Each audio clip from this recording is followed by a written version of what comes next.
There's also a focus on what many are calling a failure by the Secret Service to secure the Pennsylvania rally where Trump was speaking when the shots were fired. Before we get into your local forecast, we do want to start with some breaking news out of Middle Tennessee. This morning, authorities have confirmed at least 6 people have died after the area was hit by tornadoes yesterday evening. 3 of those deaths happened in Nashville, the other 3 in Clarksville in Montgomery County. And Tavian, there is some insane video out there. One of the 2 deputies who was shot has now passed away. The other one has serious but non-life threatening injuries. The Attorney General of Tennessee is weighing in on a recent ruling by the U.S. Supreme Court to review a Tennessee law banning certain care for transgender minors. Cientos de pasajeros continúan varados aquí en el aeropuerto McGee-Tyson tras fallas masivas con un sistema de Microsoft. Y quiero salirme aquí de la toma para que puedan ver cómo se ve la situación ahora mismo en el aeropuerto. The TPI is now investigating 2 Granger County deaths as a double homicide. We are live at Level Crossing Apartments in West Knox County, and take a look at this. This is just one of many trees completely uprooted. This is a fire burning in Anderson County.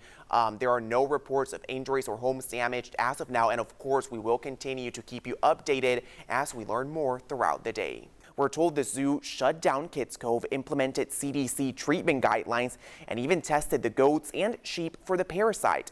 All animals, by the way, tested negative. We just finished talking to Police Chief John Thomas of Rocky Top. He says when they got that initial call just before 4 a.m. this morning, there were around 8 people inside the building. El condado de Knox está buscando redactar un nuevo contrato con proveedores de servicios de emergencia. The official Twitter account for the College World Series Jello Shot Challenge announced Tennessee is bringing home that crown as well. So, Sinan, don't say a single word if you think the Vols are going to beat Georgia.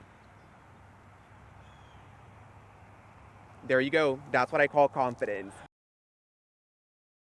We don't really want that to happen to anyone else in Knox County. More than a year ago, Catherine Trapp found her mother lying on the kitchen floor. First responders got there quickly, but she had to wait almost 2 hours for an ambulance. There obviously wasn't enough staff or ambulances to provide care and nurturing or any sort of dignity in death. It's now been more than a year, and the ambulance shortages have continued. Something has to give. There has to be some sort of progress. At Fire Station 20 in West Hills, it's a typical day. This particular fire station, Station 20 in West Hills, runs in excess of 2,000 calls a year. About 65 to 70% of what they do is emergency medical services. Knoxville Assistant Fire Chief Mark Wilbanks says fire crews are some of the first ones at the scene of an emergency. But when an ambulance takes too long to show up, it's a waiting game.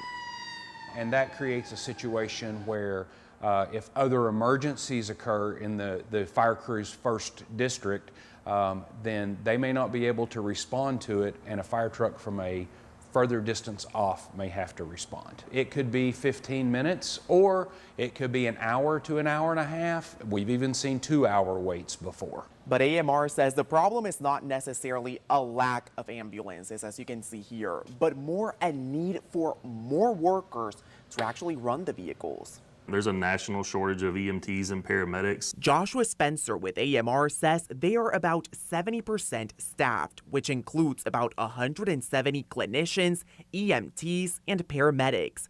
He adds that people overusing the EMS system can also cause shortages. A fair majority of the calls that we respond to are not urgent. A low acuity complaint can be something as simple as, I'll use a toothache, for example. That patient may not need an ambulance to go to the ER. They probably need a dentist. Spencer says it's not always about time, but about making sure people get the care they need. At the end of their experience of using the 911 system, were they better? That's the most important thing to ask. But as commissioners look into the future of EMS service in Knox County, people like Catherine say it's about time things change. There's no politics in this. This is all about doing the right thing for the citizens of East Tennessee. Thanks. All righty. So wish me luck. Tamra Ray and her husband David spent Christmas morning volunteering for mobile meals, an experience Tamra says is beyond rewarding. Just some kindness, some caring, a smile. It was a game changer for these clients. Not even rain could keep her away, especially if it means she gets to see her friend Mildred. Oh, goody. You're just going to love her. Merry Christmas. I was so hoping this would work out, that I would get to see you today. Mildred is 96 years old and lives by herself. Her Christmas now made thanks to a visit from her friend Tamra. Couldn't have been any better. But Mildred is just one of more than 700 seniors in need of some company on Christmas, which is why the CAC says they need all the volunteers they can get. Probably now it's about $2 million of donated time and services to resources. They're bringing their own cars. Pilot says Christmas can be a very sad time for many of these seniors. It gives them a reason to get up and be excited about the day, and we're excited to be doing it for them. And Tamra agrees. She says spending Christmas morning on the road was well worth it. Mission accomplished. In Knoxville, I'm Fernando Garcia-Franceschini.